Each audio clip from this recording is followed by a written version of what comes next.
হরে কৃষ্ণ। সবাইকে স্বাগত জানাচ্ছি মাধব বাণী চ্যানেলে। তো দেখতে দেখতে আমরা অনেক দূর এগিয়ে গেছি। প্রকৃতি থেকে শিক্ষা সিরিজের আজকে 17তম পর্বে আমরা চলে এসেছি। তো এই প্রকৃতি হচ্ছে সর্বশ্রেষ্ঠ শিক্ষক, যার কাছ থেকে আমরা বিভিন্ন প্রকার শিক্ষা পেয়ে থাকি, প্রকৃতির বিভিন্ন উপকরণ থেকে। তো আজকে আমরা আলোচনা করব অজগর থেকে শিক্ষা। অবধূত ব্রাহ্মণের 24 জন গুরু অংশে অবধূত ব্রাহ্মণ তিনি 24 জন গুরুর কাছ থেকে শিক্ষা গ্রহণ করেছেন, এবং তার মধ্যে একটি হচ্ছে অজগর। তো শ্রীমদ্ ভাগবতে 11 স্কন্ধে অজগর সাপের কাছ থেকে কি শিক্ষা পাওয়া যায় সেটা সম্পর্কে উল্লেখ রয়েছে। তো সেখানে বলা হচ্ছে, অজগর সাপের দৃষ্টান্ত অনুসরণের মাধ্যমে জড়জাগতিক প্রচেষ্টা পরিত্যাগ করে এবং অনায়াসে যতটুকু গ্রাস আচ্ছাদন লব্ধ হয় তা গ্রহণ করা উচিত, এবং সেই খাদ্য সুস্বাদু বা বিস্বাদ যাই হোক, কম কিংবা বেশি যেমনই হোক, সেটা গ্রহণ করা উচিত। কখনো যদি আহার নাও জোটে, তাহলে সাধু পুরুষ কখনো কোনো চেষ্টা না করেই বহুদিন অনাহারে থাকেন। তার বোঝা উচিত যে ভগবানের ওই ব্যবস্থাক্রমে তাকে অবশ্যই উপবাস করতে হয়। তাই অজগর সাপের দৃষ্টান্ত অনুসরণ করে তার পক্ষে শান্ত হয়ে থাকা উচিত। তো যখন আমরা এই এতক্ষণ যেটা আমরা পড়লাম, এটা পরে আমাদের একটা ফিলিং হতে পারে যে অজগর সাপের মতো আমরা শুধু যদি চুপচাপ বসে থাকি, আর খাবার অটোমেটিক আসলে খাবো, না আসলে খাবো না, কম হলে কম হোক, বেশি হোক, সুস্বাদু হোক, বিস্বাদ হোক, আমরা কোনো প্রতিবাদ করব না, আমরা অজগর সাপের মতো চুপচাপ বসে থাকবো এক জায়গায়। তো এটার মানে কি এই যে আমরা অলস হয়ে যাব, আমরা কর্মহীন হয়ে যাব, অকর্মণ্য হয়ে যাব? আসলে সেটা নয়। সেটা সম্পর্কে শিল প্রভুপাদ ওনার তাৎপর্যে উনি ব্যাখ্যা করছেন যে এখানে দেখেন, অবশ্য কোনো মানুষেরই এমন চিন্তা করা চলে না যে অজগর সাপের মতো মাটিতে শুয়ে পড়া কিংবা শারীরিক শরীরকে উপবাসে রাখার ভ্যাক ভ্যাক প্রদর্শন করা, মানে বাইরে শো শো শো করা, ভ্যাক প্রদর্শন করা, এটাই জীবনের উদ্দেশ্য নয়। হুম। অজগর সাপের মতো মাটিতে শুয়ে থাকা বা শরীরকে উপবাস থেকে কষ্ট দেয়া, মানুষকে দেখানোর জন্য, এটা জীবনের উদ্দেশ্য নয়। অজগর সাপের দৃষ্টান্ত থেকে কেউ যেন সম্পূর্ণ অকর্মণ্য হয়ে থাকার উৎসাহ বোধ না করে। শিল প্রভুপাদ আগেই বলে দিচ্ছেন যে অজগর সাপের দৃষ্টান্ত থেকে আমরা যেন এটা শিক্ষা না পাই যে আমরা অকর্মণ্যের মতো শুধু বসে থাকবো, বরং মনে করা উচিত যে মানুষকে পারমার্থিক উন্নতির জন্য সক্রিয় হতে হবে এবং জাগতিক ইন্দ্রিয় সুখভোগে নিষ্ক্রিয় থাকতে হবে। অর্থাৎ কেউ যদি পারমার্থিক জীবনে অগ্রসর হতে চায়, সে চুপচাপ অজগর সাপের মতো বসে থাকলে হবে না, তাকে সক্রিয় হতে হবে, তাকে অ্যাক্টিভ হতে হবে, তৎপর সংযতেন্দ্রিয়, তৎপর হতে হবে তাকে, এবং জাগতিক ইন্দ্রিয় সুখভোগে নিষ্ক্রিয় থাকতে হবে, এবং স্পিরিচুয়াল অ্যাক্টিভিটিতে অ্যাক্টিভ থাকতে হবে, এবং জাগতিক ইন্দ্রিয় তৃপ্তির অ্যাক্টিভিটিতে ইনঅ্যাক্টিভ থাকতে হবে, অর্থাৎ নিষ্ক্রিয় থাকতে হবে। কেউ যদি সম্পূর্ণ অকর্মণ্য হয়ে পড়ে, সেটা অবশ্যই নিদ্রা, অর্থাৎ অজ্ঞানতার অন্ধকার অবস্থা, যার মধ্যে মানুষ পরমেশ্বর ভগবানের নিত্য সেবক রূপে তার আপন সত্তা সম্পর্কে নিদ্রামগ্ন হয়ে থাকে। অর্থাৎ কেউ যদি কোনো কাজ না করে অজগর সাপের মতো শুধু বসে থাকে, সেটা হচ্ছে অজ্ঞানতার প্রতীক। সেটা যথার্থ অবস্থা নয়, সেটা হচ্ছে অজ্ঞানতার প্রতীক। এবং এর ফলে ভগবানের সম্পর্কে, নিজের স্বরূপ সম্পর্কে যথার্থভাবে জানা যায় না। তাহলে এটা যদি আমরা বলে থাকি যে অজগর সাপের মতো আমরা চুপচাপ বসে থাকবো না, আমরা স্পিরিচুয়াল অ্যাক্টিভিটি অ্যাক্টিভ থাকবো, জাগতিক কাজে আমরা ইনঅ্যাক্টিভ থাকবো, তাহলে কি শিক্ষা আমরা অজগর সাপের কাছ থেকে পাই? যেটা এখানে বলা হচ্ছে যে আহ অজগর সাপ যেমন বেশি খাওয়ার জন্য প্রয়াস করে না, অটোমেটিক ভাবে তার কাছে যা খাবার আসে সেটা খেয়ে সে সন্তুষ্ট থাকে। তো এটা থেকে আমরা কি শিক্ষা পাই? তো এটা সম্পর্কে প্রহ্লাদ মহারাজ তিনি তার দৈত্য বন্ধুদেরকে বলছেন, সুকম ইন্দ্রিয়কম দৈত্যা দেহ যোগেন দেহিনাম সর্বত্র লভতে দৈবাৎ যথা দুঃখম অযত্নতঃ। যে তিনি বলছেন, সুকম ইন্দ্রিয়কম দৈত্যা, ইন্দ্রিয় সুখ, যেটা ইন্দ্রিয়ের সাথে বিষয়ের সংস্পর্শের ফলে ফলে যে সুখ আমরা পাই, সেই সুখ অটোমেটিক লাভ হয়। সেটা কেউ খুঁজুক বা না খুঁজুক, তো চাক বা না চাক, ইন্দ্রিয় সুখ অটোমেটিক ভাবে লাভ হবে। আর যেটা ঠিক যেভাবে মানুষ দুঃখ চায় না, এই জগতে কেউ দুঃখ পেতে চায় না, দুঃখ তার কাছে অটোমেটিক ভাবে হাজির হয়, সেরকম সুখও না চাইলেও অটোমেটিক ভাবে তার কাছে হাজির হবে। সেটার জন্য আলাদাভাবে প্রয়াস করার দরকার নেই, আলাদাভাবে কঠোর পরিশ্রম করার দরকার নেই। আপনার কপালে যতটুকু সুখ বরাদ্দ আছে সেটা অটোমেটিক আপনার কাছে এসে হাজির হবে। তো সে কারণে অজগর সাপকে আপনি দেখবেন, অজগর সাপ এক জায়গায় বসে থাকে এবং বেশি খাওয়ার জন্য বা বেশি সুখের জন্য অত বেশি প্রয়াস করে না। সে এক জায়গায় অবস্থান করে এবং নিজে যা পায় তা গ্রহণ করে সন্তুষ্ট থাকে।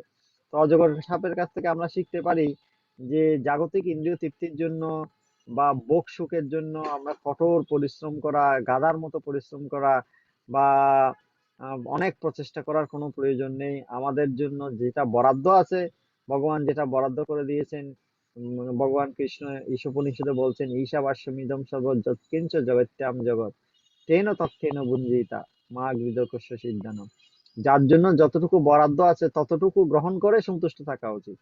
সেজন্য অজগর সাপের কাছ থেকে আমরা শিখতে পারি যে গাধার মতো ইন্দ্রিয় তৃপ্তির জন্য পরিশ্রম না করে আমরা আধ্যাত্মিক অনুশীলনে অ্যাক্টিভ থাকব এবং জাগতিক ইন্দ্রিয় তৃপ্তির ক্ষেত্রে আমরা ইনঅ্যাক্টিভ থাকব এবং ভগবানের প্রয়াসে আমাদের জন্য যা যা উপস্থিত হবে সেটা নিয়ে আমরা সন্তুষ্ট থাকবো। আমরা আলাদাভাবে এটা লাগবে ওটা লাগবে সেটা লাগবে এমন বাড়ি লাগবে গাড়ি লাগবে টাকা লাগবে নারী লাগবে এগুলো নিয়ে আমরা আসলে প্রয়াস করব না। আমরা যতটুকু আমাদের কাছে বরাদ্দ আছে সেটা গ্রহণ করে আমরা সন্তুষ্ট থাকবো। এটা আমরা অজগর সাপের কাছ থেকে আমরা শিখতে পারি। এবং শিল প্রভুপাদ তিনি তার তাৎপর্যে বলছেন, যদি ভগবানের ব্যবস্থাক্রমে কোনো মানুষকে জড়জাগতিক পরিবেশে কষ্ট ভোগ করতে হয় তাহলে তার চিন্তা করা উচিত আমার বিগত পাপ কর্মের ফলেই আমি এই এখন শাস্তি ভোগ করছি। কেউ যদি কষ্ট পায় তাহলে সে কি মনোভাবে নিয়ে সেটা গ্রহণ করবে, সেটা বলা হচ্ছে যে সেটা সম্পর্কে মনে করা উচিত আমার অতীত পাপ কর্মের ফলে আমি এখন কষ্ট পাচ্ছি। এভাবে ভগবান কৃপা করে আমাকে বিনয়ী হওয়ার জন্য সুযোগ দিচ্ছেন।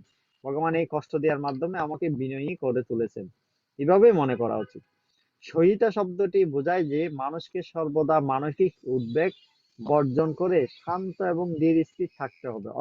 অজগর সাপ যেমন কোনো টেনশন নেই, কোনো চিন্তা নেই, শান্ত ধীর স্থির ভাবে এক জায়গায় বসে থাকে, সেরকম মানুষেরও উচিত সব রকম চিন্তা টেনশন বাদ দিয়ে এক জায়গায় শান্ত স্থির মনে ভগবানকে ধ্যান করা, ভগবানের আরাধনা করা, শান্ত মনে। দৃষ্টভোগ মানে পরমেশ্বর ভগবানকে অবশ্যই পরম নিয়ন্তা বলে স্বীকার করতে হবে এবং জড়জাগতিক অসুবিধা ঘটলেই নির্বোধের মতো সে বিশ্বাসকে ত্যাগ করা উচিত নয়। এইটা এই প্রত্যেকটা অক্ষরকে প্রভুপাদ এখানে ব্যাখ্যা করছেন। প্রভুপাদ বলছেন যে দৃষ্টভোগ মানে হচ্ছে ভগবানকে অবশ্যই, ভগবানই হচ্ছে নিয়ন্তা, এটা আমাদেরকে স্বীকার করতে হবে এবং যে কোনো জড়জাগতিক অসুবিধা ঘটলে ভগবানকে ত্যাগ করা উচিত নয়।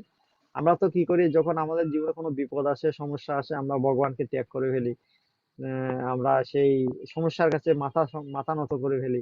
এটা উচিত নয়। তো সে সম্পর্কে ভাগবতের একটা শ্লোক দিয়েছেন ছিল প্রভুপাদ, তত্ত্বেন কম্পাম সুষমিক্যমানো ভুঞ্জানো এবাত্ম কৃতম বিপাকম। ভগবত ভক্ত সকল সময়ই জড়জাগতিক দুঃখ কষ্টগুলিকে ভগবান শ্রীকৃষ্ণের কৃপা বলে মনে করেন এবং তার ফলে তিনি পরম মুক্তি লাভের যোগ্যতা অর্জন করেন। এইভাবে অজগর সাপের কাছ থেকে আমরা শিখতে পারি যে কিভাবে আমাদের জীবনে যদি কোনো কষ্ট আসে সেটাকে কি আমরা আমাদের ভগবানের কৃপা বলে সেটাকে গ্রহণ করে এবং আমাদের অতীত কর্মফল বলে গ্রহণ করে আমরা সেই পরিস্থিতি কিভাবে আমরা শান্ত থাকতে পারি, স্থির থাকতে পারি। সাধুর পক্ষে শান্ত এবং জাগতিক ক্রিয়াকর্মে রহিত হয়ে থাকা উচিত। তার শরীর অত্যধিক প্রচেষ্টা ছাড়াই প্রতিপালন করা প্রয়োজন। সম্পূর্ণরূপে ইন্দ্রিয়, মন এবং শরীরের ক্ষমতা থাকলেও জড়জাগতিক প্রাপ্তির উদ্দেশ্যে সাধুর কখনোই উদ্যোগী হওয়া উচিত নয়। কেবল সর্বদাই যথার্থভাবে নিজ পারমার্থিক স্বার্থে মনোনিবেশ করা কর্তব্য। এভাবে আমরা জাগতিক যে প্রাপ্তি সেটাতে আমরা লোভী না হয়ে সেটার জন্য প্রয়াস না করে আমরা পারমার্থিক স্বার্থে আমরা মনোনিবেশ করব। এটা হচ্ছে অজগর সাপের কাছ থেকে আমরা শিক্ষা পাই। এবং লাস্ট বলা হচ্ছে যে সর্বশেষ অজগরের কাছ থেকে যে শিক্ষা আমরা পাই সেটা সম্পর্কে বলা হচ্ছে, মানুষের পক্ষে সদা সর্বদাই পরমেশ্বর ভগবানের সাথে তার নিত্য সম্বন্ধ বিষয়ে সজাগ থাকা উচিত এবং সযত্নে কৃষ্ণ ভাবনামৃত আস্বাদনের অনুশীলন করা আবশ্যক। অত্যন্ত যত্ন সহকারে সাধন ভোজন করা উচিত এবং ভগবানের সাথে আমার যে একটা সম্পর্ক রয়েছে সেটা সম্পর্কে সজাগ থাকা উচিত। ভগবান তাকে সকল বিষয়ে সুরক্ষিত রেখেছেন তা অবহিত হওয়ার ফলে ভগবানের সাথে তার সম্বন্ধ বিষয়ে নিঃসন্দিগ্ন হয়ে তার নিজের সুখ স্বাচ্ছন্দ্যের জন্য কোনো প্রচেষ্টা করা উচিত নয়। অর্থাৎ ভগবান আমার জন্য যা দরকার সেটা অলরেডি বরাদ্দ করে রেখেছেন, তিনি আমাদের জন্য সেটা পাঠিয়ে দেবেন। সেটাতে দৃঢ় বিশ্বাস রেখে, কোনো সন্দেহ না রেখে নিজের সুখ স্বাচ্ছন্দ্যের জন্য কোনো প্রচেষ্টা করা উচিত নয়। শিল বিশ্বনাথ চক্রবর্তী ঠাকুর ব্যাখ্যা করেছেন যে অজগর সাপের দৃষ্টান্ত এখানে এই জন্য দেওয়া হয়েছে যাতে মানুষ দেহ প্রতিপালনে অযথা সময় ব্যয় না করে। এইটা হচ্ছে একদম ফাইনাল কথা, যে অজগর সাপের দৃষ্টান্ত কেন দেয়া হয়েছে, যাতে মানুষ অনর্থক অপ্রয়োজনে দেহ প্রতিপালনের জন্য অযথা সময় যেন ব্যয় না করে। তো অজগর সাপের কাছ থেকে আমরা শিখতে পারি আমাদের দেহ সুখের জন্য আমরা বেশি প্রয়াস করব না, আমাদের আত্মার সুখের জন্য, আধ্যাত্মিক কার্যাবলীর জন্য আমরা প্রচুর প্রয়াস করব, প্রচুর অ্যাক্টিভ থাকবো ভগবানের সেবা করার জন্য। তো এখানে আমাদের অজগর সাপের কাছ থেকে শিক্ষা সমাপ্ত হচ্ছে। যদি আমাদের এই ভিডিওটি আপনার ভালো লেগে থাকে তাহলে কমেন্ট করে জানিয়ে দিন। আপনি যদি আমাদের এই চ্যানেলে নতুন হয়ে থাকেন দয়া করে আমাদের চ্যানেলটি সাবস্ক্রাইব করুন, এবং যদি আপনি অলরেডি সাবস্ক্রাইব করেছেন তাহলে সবগুলো ভিডিও দেখতে থাকুন এবং আমাদের সাথে যুক্ত থাকুন। আমরা এরকম অনেক সুন্দর সুন্দর ভিডিও, এখানে শিক্ষণীয় ভিডিও আপলোড করে থাকি। তো সবাই ভালো থাকুন, সুস্থ থাকুন, কৃষ্ণ ভাবনায় থাকুন। হরে কৃষ্ণ। শিল প্রভুপাদ।